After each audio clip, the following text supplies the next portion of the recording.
haciendo eso. Ahí está. Entonces, tenemos tres problemitas, ¿sí? Vamos a avanzar lo que podamos acá, ¿sí? Yo creo que esto nos vamos a avanzar considerablemente más rápido que los problemas que puse para el auxiliar 1, ¿sí? Estos son bastante más aterrizados, ya son problemas, ya tenemos numeritos entre medio y podemos ya trabajar de una forma más sencilla. La primera auxiliar fue como bien teórica, ¿sí? Entonces, pregunta 1, me piden probar la convexidad. Un segundo, voy a copiar esto para no escribirlo, ¿no?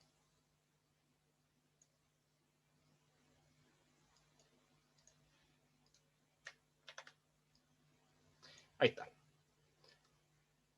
Probar la convexidad de la función f compuesto con g, ¿sí? Que está definida de R2 a R, y viene definida por estas dos funciones de acá, ¿sí? Tenemos esta g de xy, que es una forma cuadrática, y tenemos esta función f de t, que tiene una estructura media extraña, en principio, ¿sí? Después vamos a ver que en realidad no es tan rara.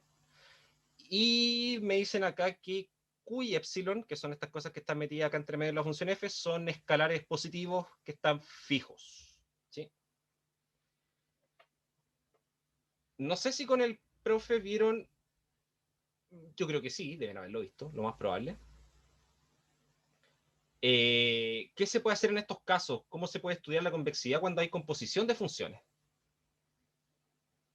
¿Sí? Que hay un resultado por ahí entre medio que ayuda En esta bastante. clase vimos que si las dos funciones son convexas y Uh -huh, y de la izquierda en la composición es creciente, uh -huh, entonces el resultado es convexo. perfecto. Eso vamos a ocupar. Entonces, vamos a ver primero, G convexa. ¿A quién se le ocurre cómo podría demostrar de manera sencilla que G es convexa? Viéndola como una forma cuadrática y calculando los Exacto. valores propios. Exacto. Entonces tenemos que G de xy, o de hecho voy a escribirlo así, G del vector X, va a ser igual a un medio de X traspuesto por, voy a ocupar la misma notación que ocupa el profe, una matriz Q por X, menos C traspuesto por X, más un B, donde esta, digamos, es la estructura general de una forma cuadrática, ¿sí? Tenemos una cierta matriz que tiene esta multiplicación por la izquierda y por la derecha, tenemos un término lineal, ¿sí? Que vendría siendo este de acá, y un escalar que está sumando ahí porque en general todas las funciones pueden tener ese escalar que finalmente lo único que hace es desplazar el gráfico hacia arriba o hacia abajo, ¿sí? Ahora, yo creo que a más de alguno les debe surgir la duda de por qué, digamos, la escritura general de una forma cuadrática es tan complicada. O sea, ¿por qué poner un signo menos ahí y un medio acá? ¿A alguien se le ocurre alguna razón de por qué uno hace eso? A mí se me ocurre que es como para derivar y que la ecuación derivada igual a cero quede bonita. Va por ahí. Es una mezcla de las dos cosas, ¿sí? El un medio que está acá es para que al derivar dos veces esto, la matriz hessiana sea la matriz Q directamente, ¿sí? Porque en el fondo al derivar una vez acá, como hay de cierta forma un X por X escondido acá, eso bota un 2. Entonces, por eso se pone este un medio para que al derivar dos veces, la hessiana sea justamente esta matriz que está acá, ¿sí? Y por otra parte, este menos va asociado como por el hecho que cuando uno escribe una función cuadrática en su forma más general en R, una función de R a R que sea cuadrática, se suele hacer esto, ¿sí? Y resulta que al hacer eso, aquí ocurre el mismo comportamiento. Finalmente, la segunda derivada de esto va a ser A, ¿sí? O sea, está como asociado con esto, perdón, va a ser 2A, y entonces en realidad lo que se hace acá es esto, ¿sí? En general. Entonces, hay la segunda derivada A, y este menos que está acá hace que el término lineal aparezca con un signo menos. Entonces, como para mantener esa estructura, porque cuando uno escribe estas cosas así como X menos algo, que en el fondo estoy hablando de un desplazamiento hacia la derecha, si ustedes se fijan históricamente, uno siempre escribe esos desplazamientos como para buscar los centros de las figuras, por ejemplo, si hablamos de funciones elípticas o cosas de ese estilo, siempre hay un X menos algo, ¿sí? Y ese es el desplazamiento que tiene esta cuestión en el plano, digamos. Entonces, es más o menos la misma idea, por eso se ocupa eso de ahí, y a la larga después ayuda con que en realidad el mínimo que pueda alcanzar una función cuadrática, ¿sí? Escrita de esta forma, va a estar relacionada con este vector C así tal cual está, ¿sí? Porque el signo que va a estar asociado y que ayuda en algún momento, que es lo que tú decías, al derivar igualar a cero, queda en una parte algo que está asociado a este Q, y al otro lado queda esto, y queda con la igualdad, y el signo menos ayuda para que esa cosa en el fondo pase sumando hacia el otro lado, ¿sí? Pero por eso esa es una justificación, digamos, de esa estructura que en principio se ve medio extraña, pero bueno, porque en términos de, digamos, del desarrollo de la teoría para más adelante, ayuda, porque no quedan tantos números dando vuelta ni signos raros, ¿sí? Entonces agregamos los números y los signos al comienzo. Entonces, ¿de qué manera tendría que escribir yo esta forma cuadrática G?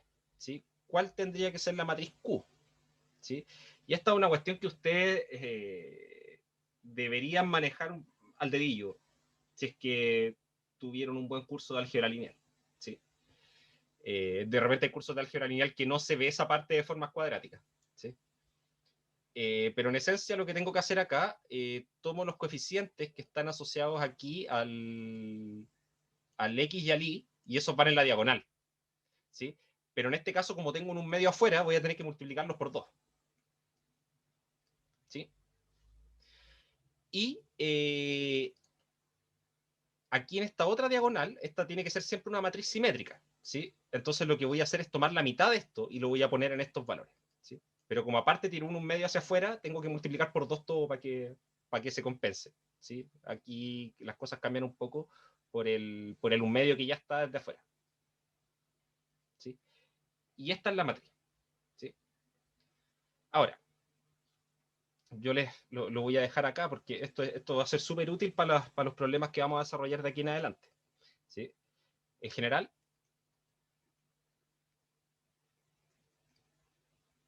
si tengo una función h, digamos, de x, y, que esté definida como a por x cuadrado más b por xy más c por y cuadrado más d por x más e por y más f. ¿Sí? Esa es una forma cuadrática ya en completa generalidad. ¿Sí?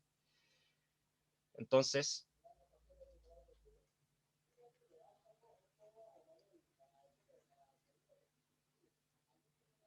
esta h la puedo escribir. Entonces, h se escribe como arriba.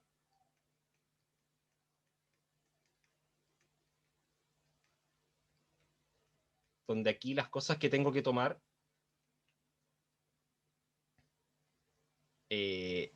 van a ser Q igual a 2A, 2C, B, B,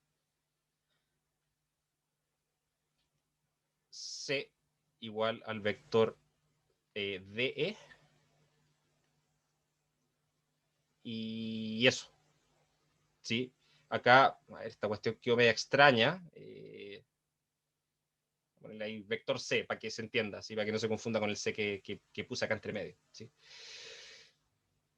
Demostrar esto no es difícil, es matraquero, pero no es difícil, ¿sí? Porque ahora lo que tendría que hacer sería tomar un vector XY, multiplicarlo acá a la derecha y después multiplicarlo acá a la izquierda traspuesto, ¿sí? Y el resultado de eso me va a dar 2a por x cuadrado más 2b por xy más 2c por y cuadrado, ¿sí? Y eso después lo multiplico por el 1 medio que tengo afuera y recupero esa partecita de ahí, ¿sí? La parte lineal, esta que tiene el d y el e, eso es directo, ¿sí? Es un producto punto, ¿sí? Así que no hay nada extraño ahí, ¿sí? Esta multiplicación se traspuesto por x. Y lo otro es el término que queda libre, este número real que queda dando vuelta afuera, ¿sí? Así que esto, para que lo tengamos en mente, ¿sí? La gracia es que esto siempre nos va a dar una matriz simétrica, ¿sí? Y eso a nivel del álgebra lineal tiene muchas consecuencias, ¿sí? La matriz es diagonalizable, tiene una base de vectores ortonormales, el espacio, ¿sí? Puedo obtener una base de vectores ortonormales, ¿sí? A partir de los vectores propios. Puedo hacer un cambio de base, de manera de escribir esto usando una matriz diagonal, ¿sí? Y todas esas cosas el profe las hizo en clase, ¿sí? Y que ayudan finalmente para llegar a los resultados, que eran en el fondo yo fijándome ahora solamente en los valores propios de la matriz, voy a poder estudiar el comportamiento de la función completa, ¿sí? Entonces, teníamos Q era eso, y el vector C en este caso era menos 2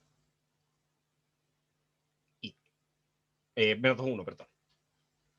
2 menos 1. ¿Sí? Y acá, disculpen, ahí sí. Sí, porque se me había olvidado que en la forma general que tenemos arriba tenemos un signo menos. Así que por eso estos dos también tenían que ir con un menos allá adentro. ¿Sí? Entonces, tenemos eso de ahí. Fíjense que como yo ahora quiero estudiar la convexidad de esta función con el resultado que mencionaron, ¿sí? Que en el fondo es ver que esta función es convexa y ver que esta de acá es convexa y creciente. ¿Sí? Usando eso, nosotros vamos a poder ver ahora, perdón, necesitamos estudiar solamente la convexidad de G, ¿sí? Y para la convexidad, esta parte de acá no nos aporta en nada, ¿sí?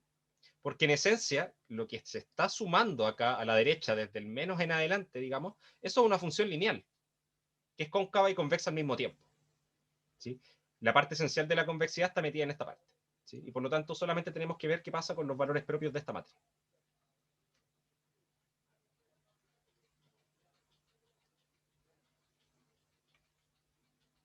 Entonces, valores propios de Q. Y aquí volvemos al año, a ver, usted está, año 2019, ¿o no? Año 2019. Sí, Sí. Ah, cierto que les quedó el curso cortado a final de año. confirmo. Buen punto. Ya, sí, Obviamente no entonces, vimos forma cuadrática. sí, ¿Una sí, pregunta? sí, muchas veces en condiciones normales no se ven las formas cuadráticas, en esas condiciones aún menos. Sí, ¿una Ujú. pregunta? Sí, ¿podemos usar aquí eso de los menores, de los determinantes? Sí, sí, es una forma. No me gusta. ¿Por qué? Porque en este caso estamos en matrices de 2 por 2. Entonces, me gusta más calcular los valores propios. Pero es una maña mía, ¿sí? Es una maña mía.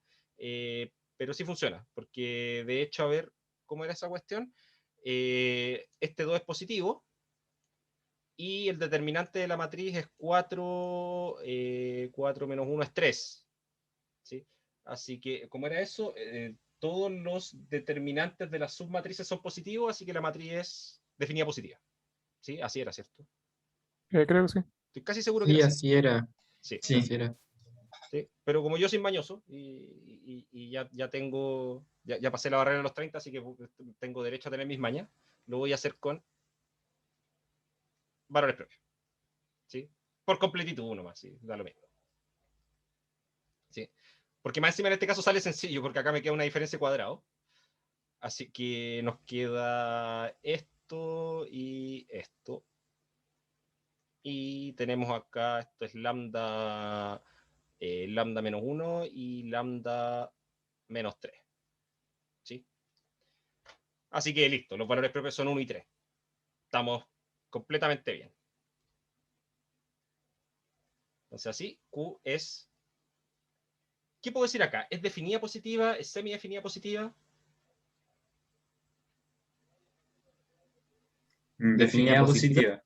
Definida positiva. Sí, semidefinida creo que es cuando algún valor propio es cero. Exacto. Sí, ahí se admiten algunos valores propios que podrían ser iguales a 0. ¿Sí? Ahora, ¿qué significa en términos de la función G, que está acá arriba? ¿Qué significa o qué puedo concluir de la función G si es que la matriz Q es definida positiva? Que es mínimo, o sea, o sea, por ahí. Es ¿O que no? los mínimos van relacionados con la primera derivada. Y como yo les decía, esta matriz Q al final termina siendo la matriz hessiana de esta función. Estoy hablando de la segunda derivada. Entonces, de hecho, si es que esta Q es definida positiva, pensándolo en una dimensión, es como que la segunda derivada sea estrictamente mayor a 0. ¿Sí? Entonces, como Q es definida positiva, G es, y en este caso, estrictamente convexa. ¿Sí? No me piden esto, me piden solamente convexidad, pero en realidad yo sé acá que G es estrictamente convexa. ¿Sí? Porque en todo punto, su hessiano es estricta, su hessiano, sí, o digamos, sí, es la matriz hessiana de la función G, es de hecho definida positiva, estrictamente, ¿sí? En todo punto.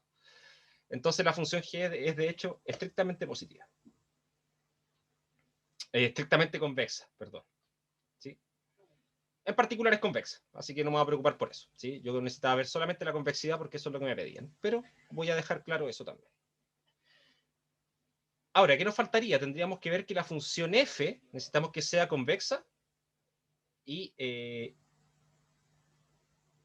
sí, si hablo de derivar es necesario que la función sea diferenciable, pero esta función es diferenciable.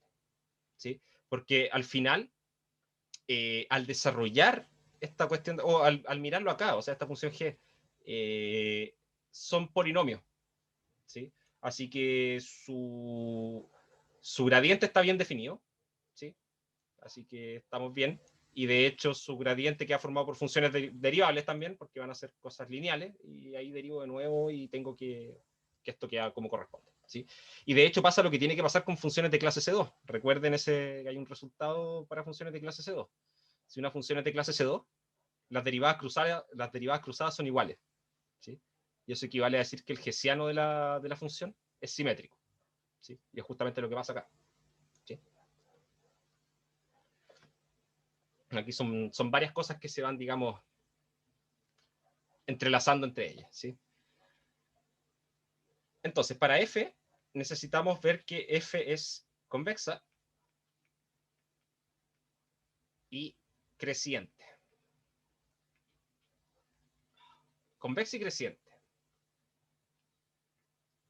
Veamos primero qué es creciente. ¿Sí? Notemos que no, y de hecho creo que lo puedo hacer todo de una. Notemos que, a ver, déjenme chequear esto porque ahora me entró la duda.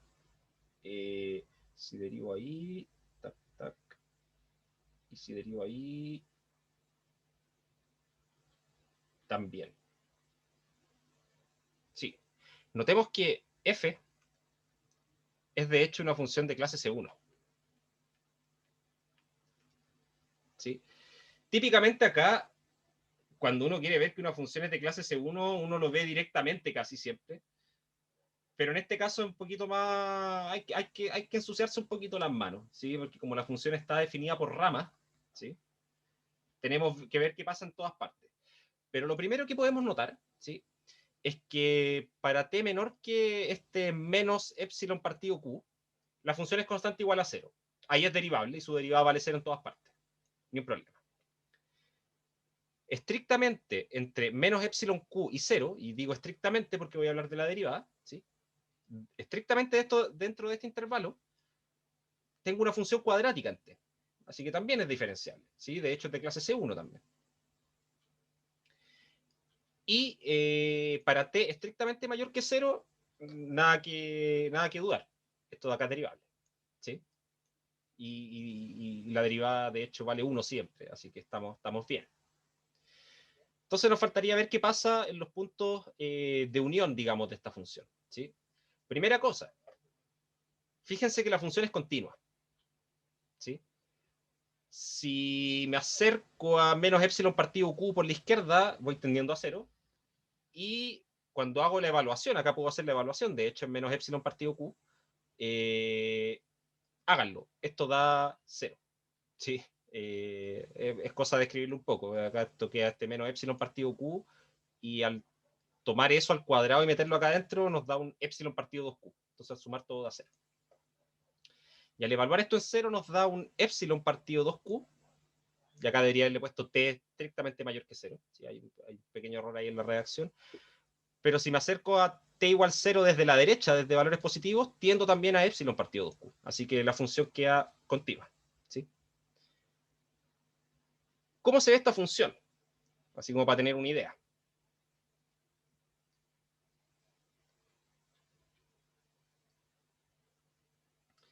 Bueno, esta función viene valiendo 0 hasta un cierto valor acá, que es menos epsilon partido en q.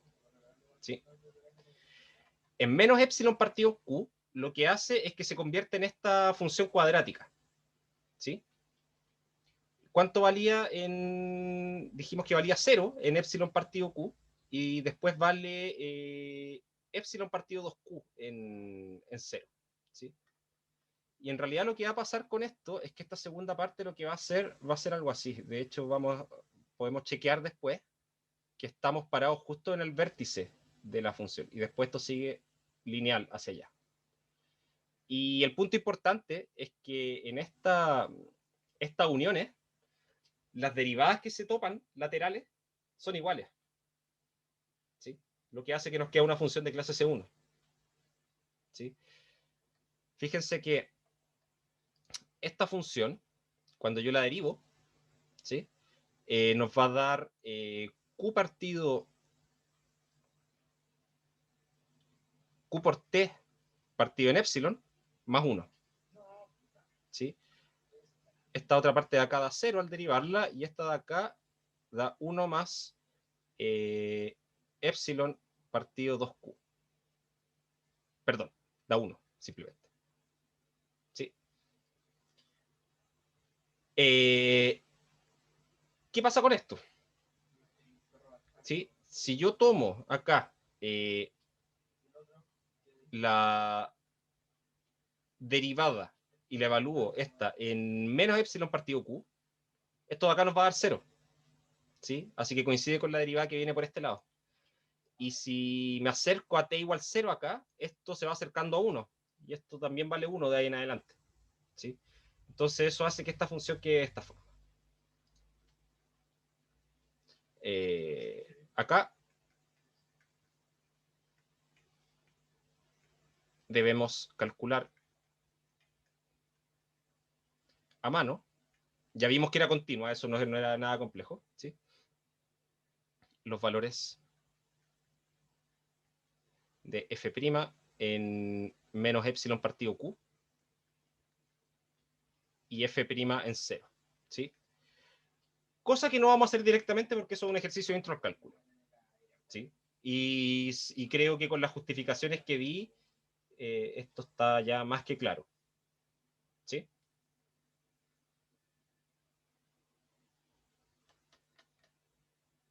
Ok.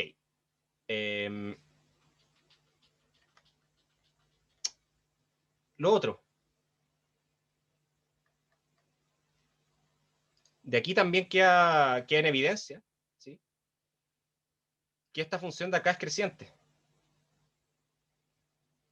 ¿Sí? Más que nada porque esto es constante, ¿sí? Así que no es estrictamente creciente, es solo creciente. Y acá en esta parte, esto va a ser siempre mayor que 0. ¿Sí? ¿Por qué? O sea, va a ser mayor o igual a 0. Va a ser un número que está entre 0 y 1. Porque si t está entre menos epsilon partido q y 0, entonces q por t partido en epsilon está entre menos 1 y 0. ¿Sí? Y por lo tanto a eso le sumo 1. Así que esto finalmente está entre 0 y 1. ¿Sí? Así que la derivada en todo su dominio, digamos, ¿sí? En todo R, la derivada de esta función f es mayor que 0.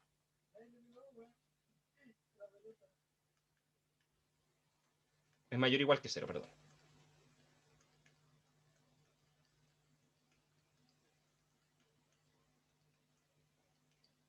¿Sí? Listo. Tenemos que la función es creciente. ¿Qué pasa con la segunda derivada? Hacemos más o menos el mismo estudio. Derivo esto, me da 0 en esta parte. Desde t más chico que esto. T si tomo t entre menos epsilon partido q y 0, la derivada de esto da q partido epsilon más 1. Perdón, q partido epsilon. Solamente q partido epsilon. Que es estrictamente mayor que 0 porque dijimos que q y epsilon eran positivos.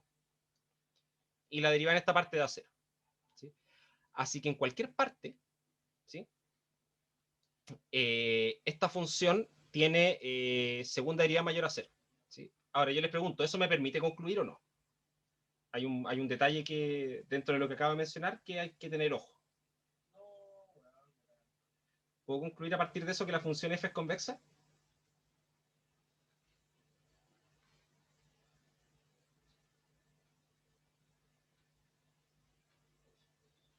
¿Qué me dicen?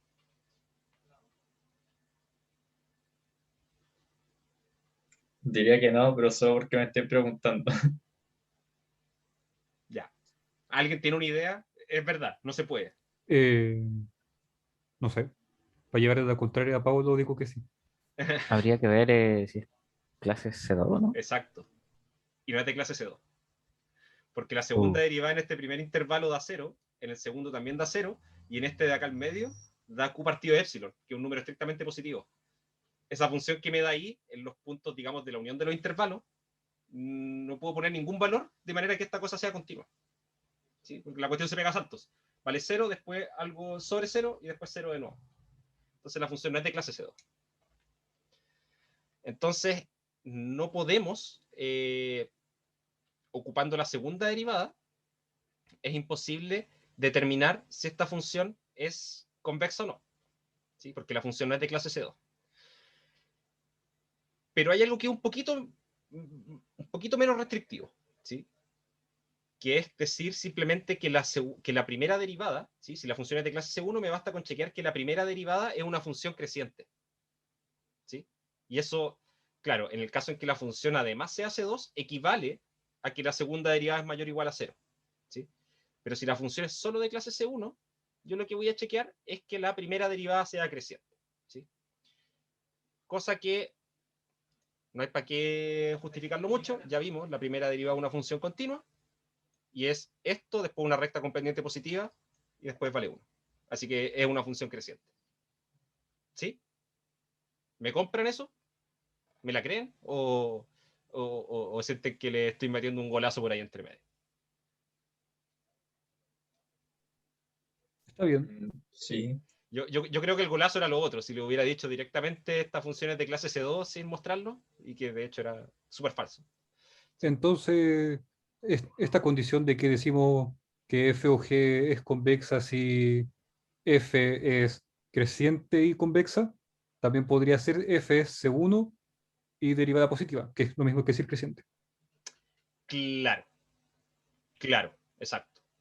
Exacto. Así como que me ahorro una palabra, me ahorro un Sí, convexo. claro. Y es que mira, más encima en este caso, como una función de R a R, uno puede hablar de que la derivada es creciente, ¿cierto? ¿Sí? Pero en general, Sí. lo que se hace cuando la función va de Rn en R, uno lo que hace es, uno dice f es convexa, si solo si el gradiente de f en x menos el gradiente de f en y, en producto punto con x menos y, es mayor o igual a 0. ¿Sí?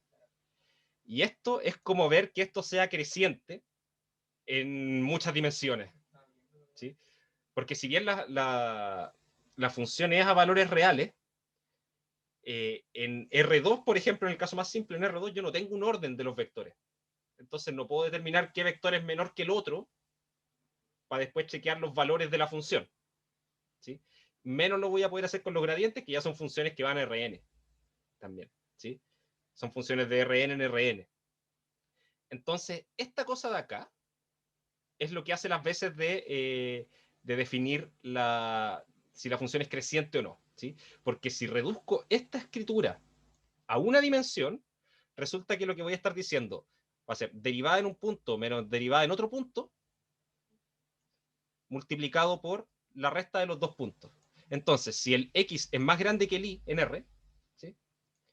Y esto me da mayor o igual a 0, significa que la derivada de f en x es más grande que la derivada de f en y. O sea, la derivada es creciente. ¿Sí?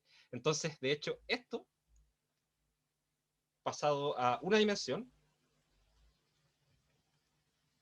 equivale a que f' es creciente si f es de clase C1. ¿Sí? ¿Se entiende cómo estas dos cosas, cuando uno habla de que f' sea creciente, si uno después quiere llevar eso a muchas dimensiones, lo que hay que hacer es esto, es estudiar estos productos puntos, ¿sí? Y que el profe le hizo unos dibujos ahí que tiene que ver como que se forman ángulos entre los gradientes y los vectores, y que ese ángulo tiene que ser menor a 90 grados. ¿Sí? Estoy seguro que le hizo dibujitos de eso en alguna parte. ¿Sí? Pero es esta noción que uno conoce en R, ¿sí? Decir que si yo veo una función convexa en R, ¿sí? Yo lo que voy viendo es que el valor de la derivada siempre va aumentando, ¿sí? Cuando la función es de clase C1, ¿sí? Y llevar eso a más dimensiones es lo de acá arriba, ¿sí? Pero como estamos en una dimensión, este es el resultado que necesitamos, ¿sí? F' creciente, ¿sí? Porque la función es de clase C1 ya lo mencionamos. Entonces, como además f es de clase C1 y f' es creciente, entonces f es convexa y creciente. ¿Sí? Por esto que ya habíamos anotado acá. ¿Sí? Esto nos daba que la función era creciente. ¿Sí? Y esto, como además esa f' es a su vez creciente también, entonces tenemos que la función es convexa.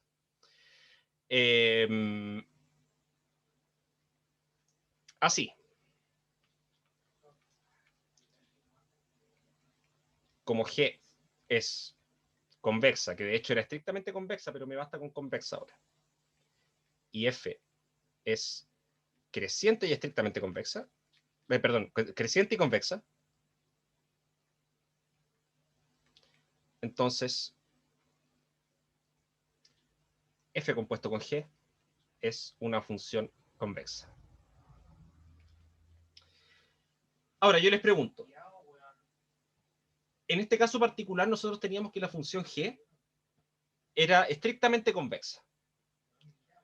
¿Puedo yo asegurar que la composición también es estrictamente convexa? Y si no, ¿en qué caso podría hacerlo?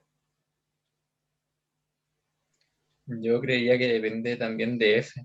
Como si F también es convexa estricta, entonces la composición también lo sería.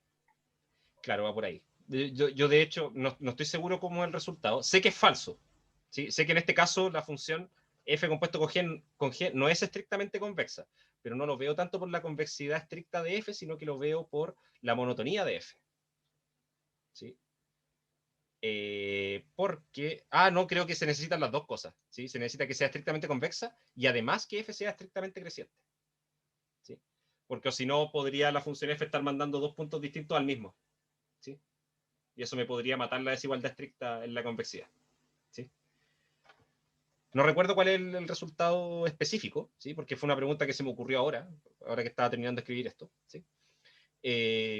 Pero claro, en este caso en sí no puedo asegurar que hay convexidad estricta, sobre todo porque esta función f acá vale cero, es constante igual 0. ¿Sí? Y eso nos va a matar la convexidad estricta de G. ¿Sí? Eso. ¿Sí? No sé si hay alguna consulta sobre esta pregunta.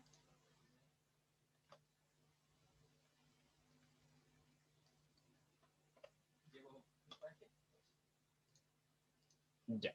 Entonces voy a dejar copiado el enunciado de la pregunta 2 y vamos a hacer una pequeña pausa.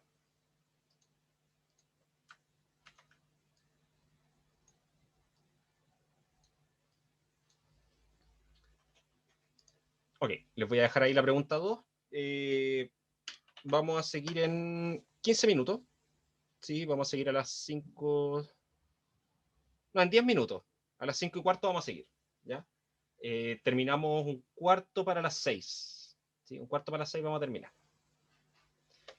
¿Ya?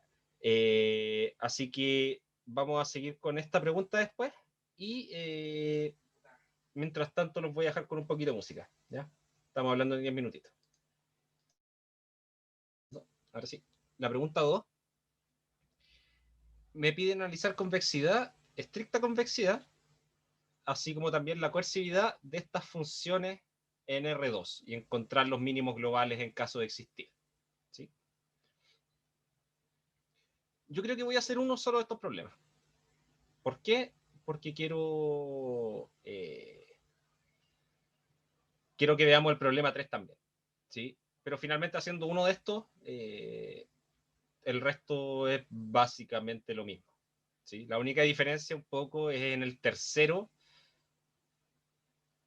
que hay que trabajarlo un poco más simplemente. ¿Sí? Hay que desarrollar esos cuadrados que están ahí y después de tenerlos desarrollados, escribir esto como una forma cuadrática, digamos, con la matriz Q, el vector C y todo eso. ¿Sí? Así que, en principio, no nos interesa mucho replicar 3 veces exactamente los mismos desarrollos. ¿Sí? Se puede hacer solamente la A. En este caso tenemos la función f de x, y que está dada por 5x² más 2xy más y² menos x más 2y más 3, que podemos escribirla de manera matricial como un medio del vector xy acá. Acá vamos a poner una matriz Q, el vector xy de nuevo ahora sin transponerlo. Después vamos a tener acá menos un vector C por el vector xy, ¿sí? Un C traspuesto ahí, y más 3, ¿sí? Que es el valor que tenemos por allá arriba. ¿Sí? Entonces nos va quedando solamente determinar estas dos cosas de acá. ¿Sí? Y como les había dicho, para escribir la forma cuadrática lo que tengo que mirar son los coeficientes que están asociados acá. Entonces va un 2 aquí, un 2 acá, un 10 y un 2. ¿Sí? Fíjense que en el fondo acá en la diagonal lo que hice fue tomar en el orden XY, ¿sí? El doble de los valores que están acá, que es este 10 y este 1, o sea, este 5 y este 1 de acá. ¿Sí? ¿Por qué los tomé el doble? Porque tengo el un medio acá afuera. ¿Sí? Y acá va el valor de acá entre medio, aparece en esas dos partes. ¿Sí? Que si yo no quisiera poner este un medio acá, en realidad lo que tendría que poner acá en estos dos serían la mitad de esto. Tendría que poner un 1 y un 1. ¿Sí? Pero finalmente ese un medio mata todas las ponderaciones extras que hay ahí. ¿Sí? Y por otra parte, el vector C, como tengo un signo menos acá afuera, y el X está acá multiplicado por menos 1, acá tendría que ir un 1 simplemente. Y acá como hay un 2 positivo, acá tendría que poner un menos 2. ¿Sí? Así que ahí tenemos la escritura de esto en forma matricial. Entonces, primera parte, necesito analizar convexidad y convexidad estricta de esto de acá.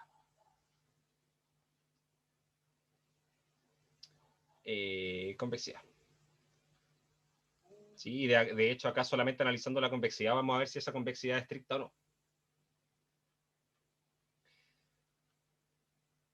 Entonces, vamos a tomar 10 menos lambda, 2 menos lambda, 2 y 2.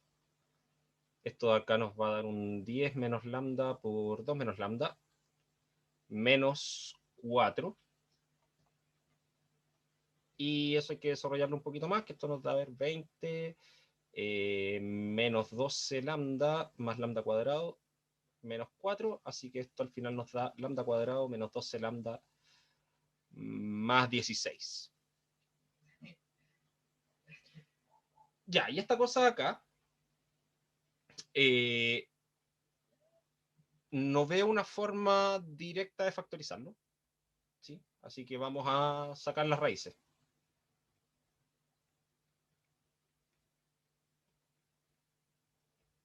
Son 12 más menos raíz de 144. De hecho, lo voy a escribir esto como 12 al cuadrado nomás, al tiro. menos 4 por 16, dividido 2, que sería igual a 6, más menos raíz de, y acá voy a dividir esto por 4, así que nos queda 12 por 3, son 36, menos 16. Entonces 6 más menos raíz de 20, que son 2 raíz de 5. Ahora yo les pregunto, estos números, ¿sí? Con el más y el menos, ¿dónde caen? ¿Son positivos, son negativos? ¿Hay alguno positivo, otro negativo? ¿Cómo quedan? Al ojo, así rápido. Re Son positivo. positivos. Sí, son los dos positivos. Sí, con la suma claramente son positivos y con la resta también, porque, a ver, esto es 2 por 3 menos raíz de 5 y 3 es más grande que la raíz de 5, así que listo. Sí, estos son los dos mayores que 0. Por lo tanto, la función f de xy es estrictamente convexa.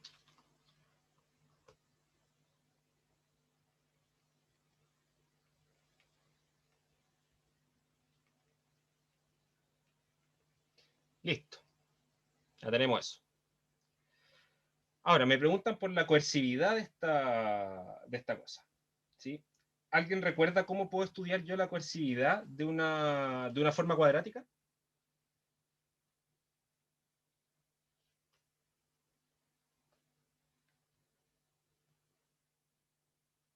Quizás con el Hessiano, ver que crece así como Sí. infinitamente. Sí, efectivamente. Y de hecho el hessiano es esta misma matriz. ¿Sí? Entonces, de hecho, acá lo que tenemos es que f es estrictamente convexa y coerciva. ¿Sí? No sé si tienen claro por qué a partir de esto yo puedo concluir directamente que la matriz es coerciva. O sea, que la Yo función no- es coerciva. Veámoslo. Veámoslo. El punto es el siguiente. Vamos a ponerlo acá. ¿Sí? Estos son más cosas que lamentablemente no pudieron ver en lineal, pero tenemos lo siguiente. Q es simétrica, ¿sí? Eso ya lo sabemos. Es simétrica y tenemos por otra parte que no solo es simétrica, o sea, es simétrica y por lo tanto diagonalizable. ¿Sí? Y no solo diagonalizable, de hecho la matriz Q la puedo escribir como una matriz P por D por P traspuesta, donde P es una matriz lo que se le llama matriz ortogonal. ¿Sí? Donde, ¿qué significa que la matriz ortogonal? Significa que sus columnas son vectores de norma 1 y ortogonales a pares. ¿Sí? Es una base bonita, en este caso de R2. ¿Sí? Ahora, si haciendo esto, podemos hacer un cambio de variable.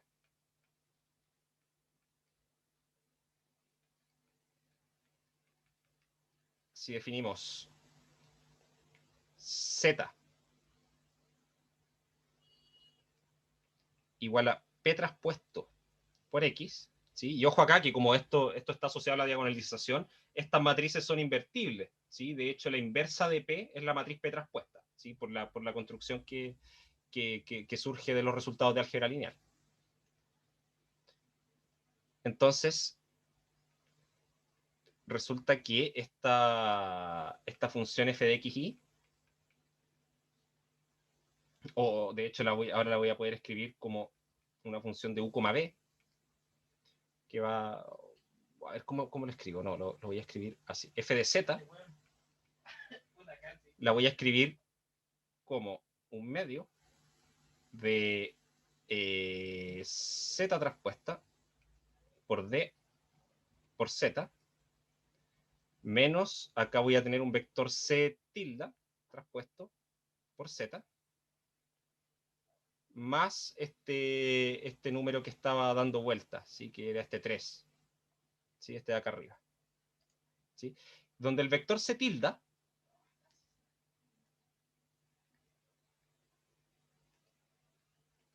ahí sí, donde C tilde va a ser igual a P traspuesto por C. ¿Sí? ¿Por qué? Porque resulta que si ahora tomo la traspuesta de esto, es C traspuesto por P, y ese P se multiplica con el P traspuesto, acá, al multiplicar por Z, y lo que me queda simplemente es C traspuesto por X, que era lo que estaba originalmente. ¿Sí? Entonces este cambio de variable nos queda ahí. Resulta que, ¿qué significa que esta F sea coerciva? ¿Sí? Fíjense que acá hay una correspondencia 1 a 1 entre los X y los Z. ¿Sí?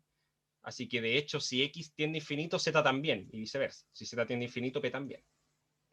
Que esta matriz P tiene otra propiedad extra, que es que preservan la norma 2 la preservan, ¿sí?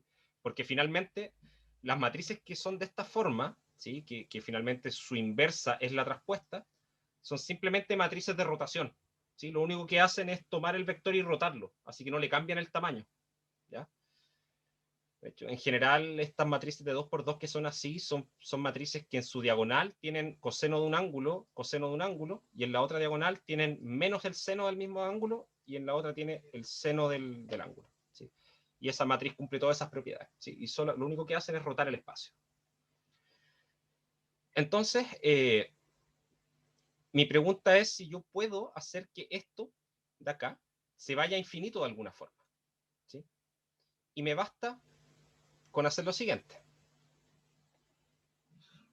Como Z traspuesto por D por Z es mayor a 0 para todo Z en R2, ¿sí? Eso es porque los valores propios que están asociados acá son los dos positivos estrictamente, ¿sí? Entonces esto es R2 menos 0. Tomando cualquier Z tal que C traspuesto por Z sea igual a 0, ¿sí? O sea, tomo un vector que sea ortogonal a este vector C que me quedó, ¿sí? Eso siempre lo puedo hacer.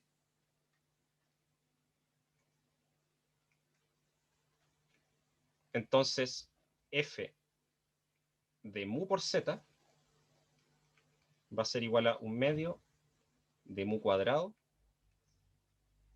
por Z traspuesto por D por Z, más 3 en este caso. ¿Sí? Ahí en realidad va a quedar un más algo, que puede ser cualquier cosa, pero un número fijo. ¿Sí? Y todo esto, fíjense que siempre lo puedo hacer, y ahora este valor lo tengo fijo, un número positivo, que yo sé que está ahí, no me va a molestar para nada, porque resulta que ahora, si yo hago mu tender a infinito, esto de acá tiende a infinito.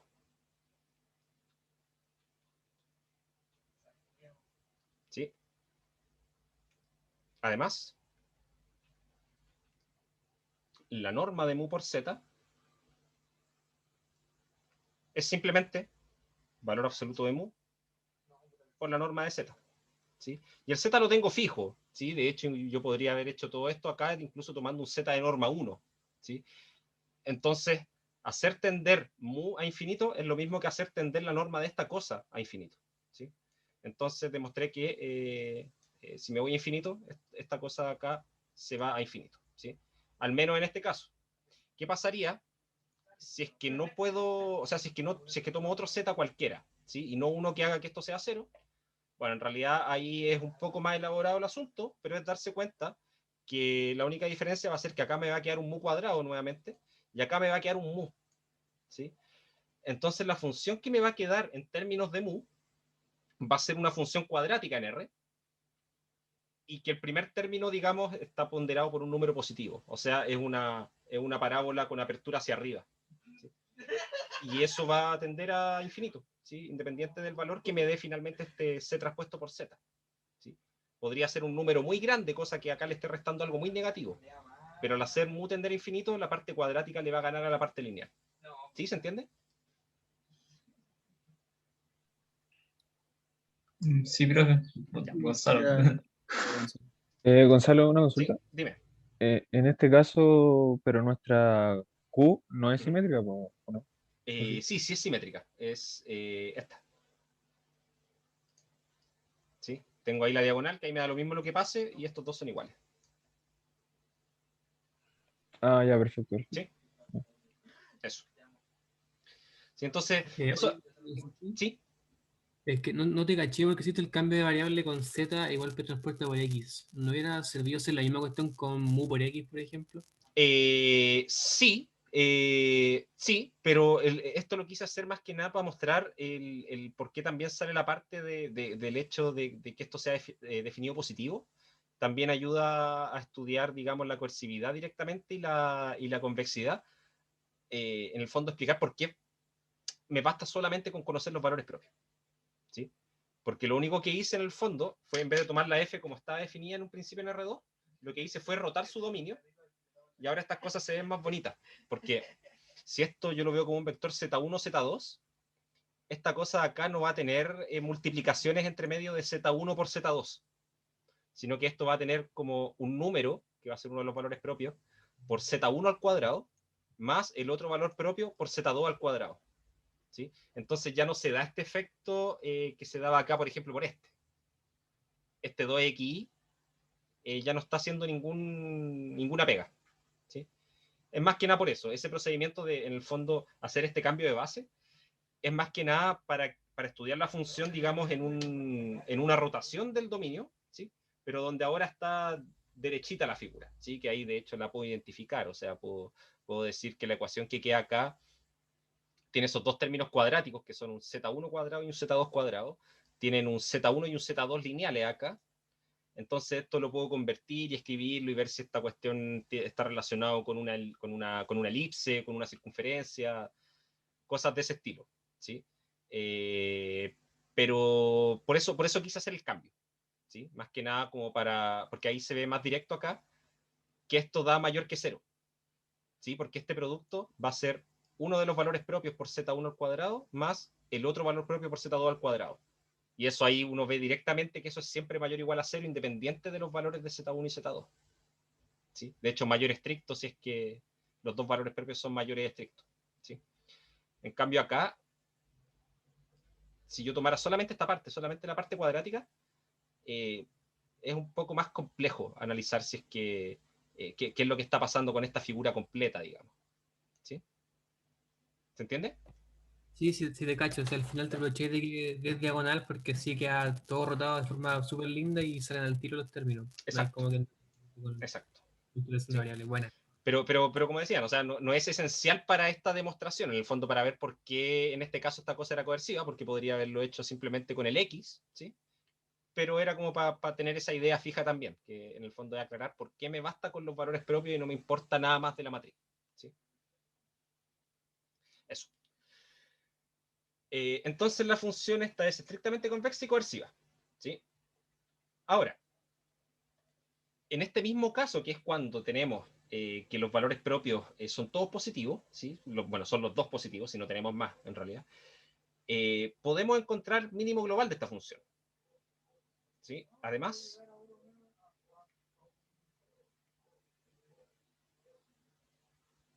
exacto, claro, claro. D no tiene esos valores de ahí que hacen aparecer el producto X por Y. Entonces, ahí se ve directamente que esta cosa tiende a infinito, porque finalmente es un positivo por un cuadrado más un positivo por otro cuadrado. Entonces, ahí, de hecho, ahí uno ve al tiro que esas cosas tienden a infinito, sin importar lo que pase con un producto X por Y que podría estar ahí, que podría estar restando o algo por el estilo, ¿sí?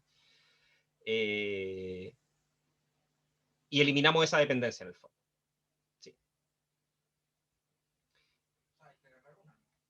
Ahora, como es estrictamente definida positiva, ¿sí? Definida positiva, ¿sí? El mínimo se alcanza en X igual a Q a la menos 1 por C. ¿Sí? Eso creo que también lo vieron con el profe, ¿sí? Porque finalmente, como la matriz es definida positiva, en particular es invertible, ¿sí? Porque todos sus valores propios son distintos de cero, así que la matriz es invertible, ¿sí?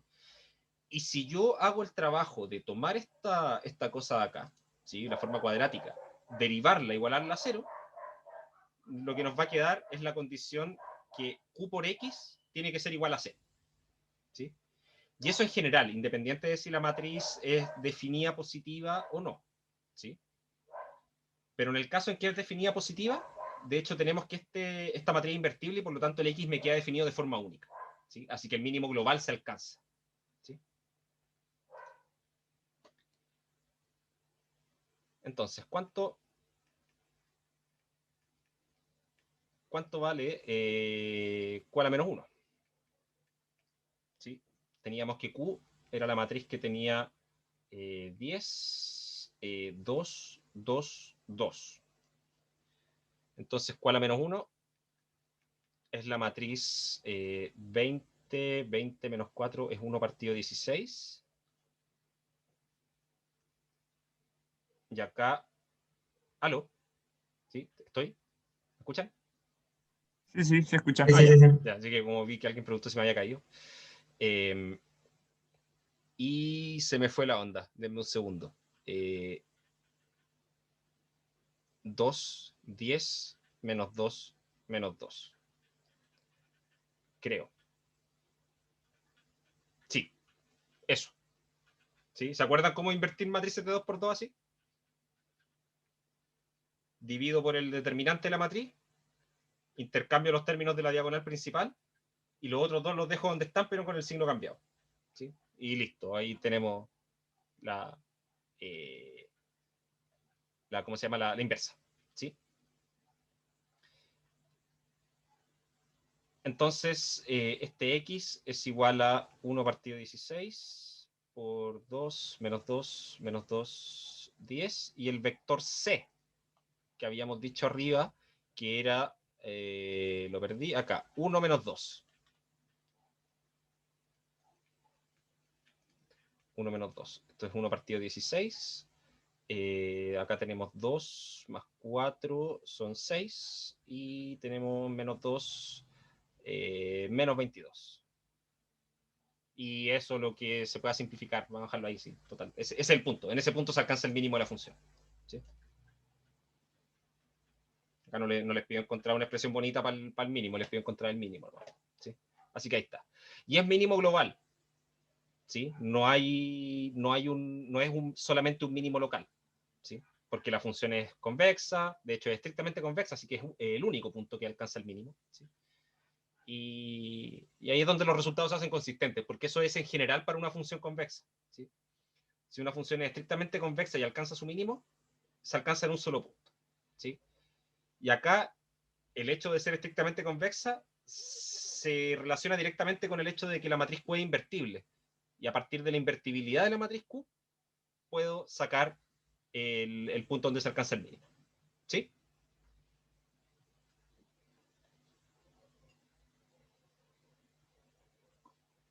Consultas.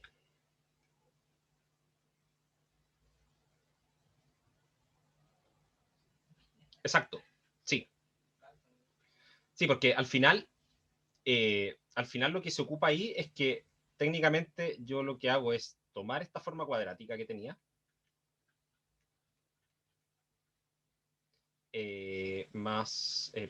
menos c traspuesto por x más b, ¿sí? Y lo que hago es calcular su gradiente, ¿sí? Y el gradiente de esto, en un punto x cualquiera, termina dando q por x menos c, ¿sí? Y si yo impongo que esto es igual a 0, ¿sí? Recuerden que para una función convexa que sea de clase C1, gradiente igual 0 equivale a que estoy en el mínimo. Estoy en un mínimo, ¿sí? Ahí hay equivalencia, ¿sí? En general no. ¿Sí? En general lo que se tiene es que si el gradiente es 0, entonces, perdón, si estoy en un mínimo el gradiente es 0, ¿sí? Pero la otra implicancia se cumple cuando la función es convexa, ¿sí? Y si yo hago esto, de aquí me sale que Q por X es igual a C, por lo que es lo mismo, X es igual a Q a la menos 1 por C, ¿sí? Donde aquí ya estoy asumiendo que la función es estrictamente convexa, ¿sí? Entonces la matriz Q termina siendo invertible. ¿Sí? Sí, gracias, Gonzalo. De nada. Convexa en un abierto, sí, claro, pero como acá estamos hablando de un problema de optimización irrestricto, estamos trabajando sobre todo R2, en particular estamos en un abierto. Sí.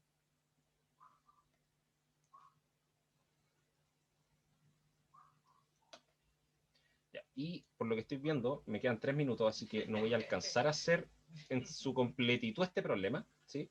Pero lo quise poner porque se relaciona mucho con algo que ustedes vieron en clase y que pareciera ser algo un poco más elaborado, pero no, es lo mismo. Ustedes estuvieron viendo en clase un poco este asunto de las regresiones lineales, ¿sí? Que era básicamente tengo un set de datos que los tengo graficados en el plano y trato de buscar una recta que aproxime de mejor manera esos puntos, ¿sí? Que muchas veces yo he visto un montón de atrocidades de repente en las noticias, en los diarios, que hacen unas regresiones horribles. Recuerdo haber visto hace unos cuantos años un ministro que había una nube de puntos que era casi redondita y le chantó una línea entre medio y dijo, ah, sí, vemos una tendencia. Y yo así como, ¿qué tendencia? Así, una bola de puntos, no me podía hablar de tendencia. Pero bueno, esos enojos que le dan a uno cuando sabe matemática y se da cuenta que la gente ocupa la matemática para justificar sus mentiras. Exacto, una bola igual a una línea, obvio, son lo mismo. Entonces, la gracia de las regresiones lineales o aproximaciones lineales es esa, ¿sí? Nosotros que manejamos un poco más el asunto sabemos que en realidad hay casos en que hacer una aproximación lineal no es lo mejor que se puede hacer, ¿sí? Pero a veces se puede hacer alguna aproximación polinomial, probablemente lo hicieron en alguno de estos cursos así como sistemas newtonianos o cosas de ese estilo, ¿sí? Que en el fondo es tomar los datos y ajustarlos con una parábola o con una cúbica o cosas de ese estilo, ¿sí? Y que al final tiene un cierto saborcito, digamos, al teorema de Taylor, ¿sí? Ajustarlo con un polinomio, ¿sí? Ahora, aquí vamos a ir un poco más allá. Yo lo que estoy pidiendo acá es que usando la norma 2 en R2, en el fondo, o sea, perdón, no en R2, ahí les voy a explicar bien cuál es la idea de esto. Encontrar la mejor aproximación lineal de esta función, ¿sí? De la función f igual a 1 partido t cuadrado más 1 en el intervalo 0, 1. Aquí lo que yo voy a aproximar ahora no es una nube de puntos, sino que voy a tomar una función que ya está definida en el intervalo 0, 1, que está 1 partido t cuadrado más 1, y yo lo que quiero buscar es la función la función lineal que más se parezca a esa en el intervalo 0, 1, ¿sí? Ojo que no estoy buscando una aproximación lineal en algún punto de la curva, ¿sí? Porque eso lo sabemos hacer. Eso es derivar y tomar la recta tangente ahí, ¿sí? Acá yo lo que estoy pidiendo es tomar una recta que se parezca lo suficiente, ¿sí? ¿Y a qué me refiero con lo suficiente? Me refiero a esto, a que esto sea lo más pequeño posible, ¿sí? Lo que se hacía en las regresiones lineales era tomar la diferencia entre el valor de mi recta, ¿sí? Que iba a poner, menos el valor del punto asociado, ¿sí? Menos la coordenada i del punto asociado, tomarle valor absoluto, elevarlo al cuadrado, sumarlo, ¿sí? Y después tomarle raíz cuadrada porque hablábamos de la norma 2, ¿sí? Era tratar de minimizar eso de ahí. Aquí estamos haciendo lo mismo, pero en el continuo. Aquí en el fondo no tenemos una cantidad finita de puntos, sino que los puntos que vamos a tratar de aproximar linealmente son todos los puntos de este gráfico, ¿sí? Y si una cuestión aprendimos de la integral de Riemann es que pasar de sumas finitas a sumas infinitas, en el fondo es como que nos estamos pasando a la integración, ¿sí? Pasar del discreto al continuo es pasar a integrar, ¿sí? Entonces, en vez de sumar acá los cuadrados de las diferencias, las voy a integrar en el intervalo 0,1, ¿sí? Entonces, si lo pensamos así, este problema se ve bastante más extraño, ¿sí? Lo que tengo que hacer es buscar m y n de manera que esto sea lo más pequeño posible. Se ve raro, pero no lo es, ¿sí? Voy a dejarle escrito acá solamente esta parte. Notemos que g de t menos f de t al cuadrado, en valor absoluto al cuadrado, que ahí da lo mismo el valor absoluto, lo podría tomar al cuadrado nomás. ¿Y qué es lo que voy a hacer? Esto es m por t más n menos 1 partido t cuadrado más 1 al cuadrado. Y esto convenientemente lo voy a escribir como mt más n al cuadrado menos 2 veces mt más n partido en t cuadrado más 1 más 1 partido t cuadrado más 1 al cuadrado. ¿Sí?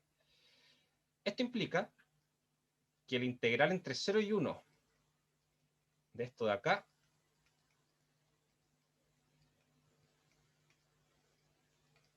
es lo mismo que integrar entre 0 y 1 mt más n al cuadrado. Esa integral la podemos calcular, ¿cierto? Es una integral de un polinomio de grado 2, así que no hay ningún problema. Menos, ahora esto me va a quedar 2m por la integral entre 0 y 1 de t partido t cuadrado más 1. Esa es la primera parte del segundo término, y acá vamos a tener, de hecho, este 2 lo voy a tirar acá adentro. Y acá voy a poner menos 2n por la integral entre 0 y 1 de integral entre 0 y 1 de 1 partido t cuadrado más 1. Acá. ¿Estas cosas se pueden integrar? Sí. De hecho, acá en esta fracción, este 2t es la derivada del t cuadrado más 1, así que esto se puede integrar. ¿Sí? Tiene una primitiva fácil de sacar. Y 1 partido t cuadrado más 1 tiene una primitiva conocida. ¿Sí? Arcotangente. Así que estas dos integrales también se pueden calcular. Y por último, acá nos va a quedar dando vuelta esto. T cuadrado más 1 al cuadrado. A dt. Y esa de ahí, no sé. No se me ocurre cómo integrarla. ¿Sí? Y eso podría considerarse como una piedra de tope para el problema. ¿Sí? Pero no. Porque fíjense que yo lo que estoy tratando de hacer es, bueno, técnicamente me piden minimizar la raíz de esto. ¿Sí? Pero minimizar la raíz de esto es lo mismo que minimizar esto de acá. ¿Sí? Encontrar valores de m y n que hagan que esto sea lo más chico posible es exactamente lo mismo que encontrar valores de m y n que hagan que esta raíz sea lo más chica posible. ¿Sí? Y como dice Martín ahí, exacto, da lo mismo porque esto es una constante. ¿Sí? El valor de esto no me importa, esto es una constante. ¿Sí? Acá, este sí me va a importar un poco más, ¿sí? Porque esto ahora está multiplicado por el n, ¿sí? Que es una de mis incógnitas, y acá esta está multiplicada por m. Pero fíjense que esto en el fondo, como esto, lo que estoy interpretándolo es como una función que a m y a n le entrega el valor de esta integral, ¿sí? Estas corresponden a un término lineal, ¿sí? Y por acá adentro, al desarrollar este cuadrado, primero, nos aparece un m cuadrado por una parte, por acá también nos va a aparecer un n cuadrado, y un producto de m con n. Y eso lo voy a tener que integrar. Pero esto de acá me va a entregar una parte cuadrática en m y en n. ¿Sí? Así que al final, esto de acá arriba es una forma cuadrática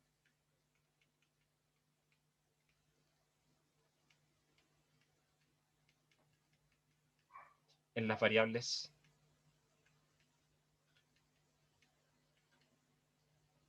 m y n. ¿Sí? Entonces lo que tengo finalmente, lo que me va a dar esto de acá arriba y que se los dejo como ejercicio, es que voy a tener m y n, estas dos cosas, que para cada par de valores que yo tome ahí, m y n, me va a entregar un valor acá. ¿Sí? Es decir, tengo una función, y esa función es una función cuadrática. ¿Sí? Es una forma cuadrática. Entonces puedo determinar si es que es convexa o no, puedo determinar si es estrictamente convexa, y en caso de serlo, puedo encontrar el mínimo. Puedo encontrar valores de m y n que alcancen este mínimo. ¿Sí?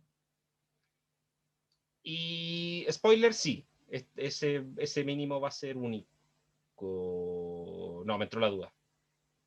Debería porque el profe mencionó algo por ahí en las clases, que los problemas con estas nubes de puntos se dan cuando los pongo todo en vertical, y ahí las cosas quedan como raras. Pero en este caso estamos hablando del gráfico de una función. ¿Sí? Así que debía saber una sola recta que minimiza todo esto. ¿Sí? Y para calcularla hay que escribir esto, finalmente encontrar los coeficientes que están asociados acá, a la parte más importante, sobre todo, que está acá arriba, ¿sí? Que es todo una integral que hay que calcular. Si no me equivoco, da como un tercio de m cuadrado más n cuadrado, y queda por ahí un m por n también sumando, ¿sí? Si no me equivoco. Lo voy a dejar acá anotado. Esto de acá da como un tercio m cuadrado más mn más n cuadrado, si no me equivoco. ¿Sí? Entonces, esa forma cuadrática es una de las que va a haber que revisar. ¿Sí? Esta parte de acá, si no me equivoco, da menos m por logaritmo de 2. Y esta parte de aquí nos da menos 2n por pi cuarto. Entonces da n pi medios. ¿Sí? Y esto de acá no tengo idea, pero da lo mismo. Es una constante. Si se fijan, corresponde en el fondo a esta constante, si yo miro la forma general de una forma cuadrática, corresponde a esta constante b, que no hace nada. Si no participa en ninguno de los resultados. ¿Sí? Porque de hecho minimizar una función de esta forma es lo mismo que minimizarla hasta aquí nomás. ¿Sí? Porque este b de acá es una constante que solo está subiendo el valor o bajándolo, pero lo mueve todo junto. ¿Sí? Así que da lo mismo. ¿Ya? Y eso. ¿Sí? Si no me equivoco, si es que no me falla la cabeza, porque esto lo estoy viendo al ojo ahora sí, estos son los valores que deberían dar ahí. Y con eso ahí ya tienen su forma cuadrática y que podrían determinar si es que es estrictamente convexa o no y todo ese tipo de cosas. ¿Ya? Con las mismas cosas que ya vimos en la P1 y en la P2. ¿Sí? Eso. ¿Alguna consulta?